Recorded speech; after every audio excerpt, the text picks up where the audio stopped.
Have you ever thought about growing passion fruit? You know, the beautiful plant with tropical flowers. It is so easy. Let me show you.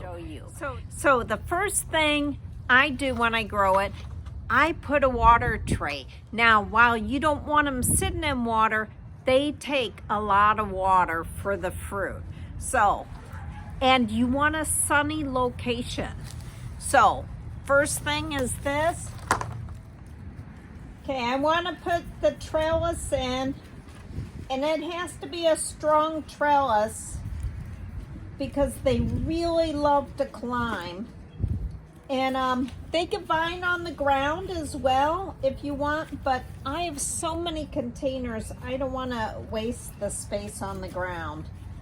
And so all I did is took a bunch of sticks, well, strong sticks, and I'm just tying them together.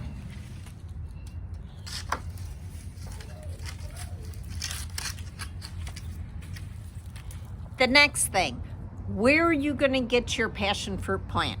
Now, I have one that I overwintered from last year that I just need to repot. It's root bound, plus I want new soil. But I also started some from grocery store passion fruit. And all you do is buy a passion fruit and just germinate the seeds. I have videos on that. So let's put this in.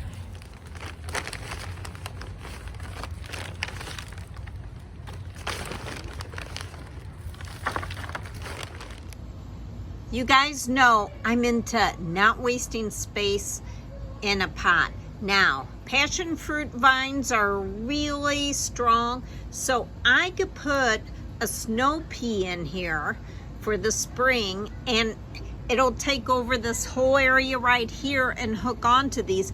Won't hurt this plant, but I'll also get a crop of this, and by the time it gets hot, then it's out of there. And that's it.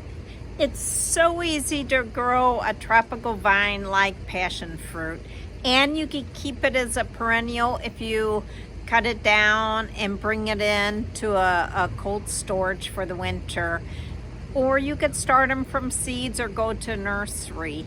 But let me know if you have any questions.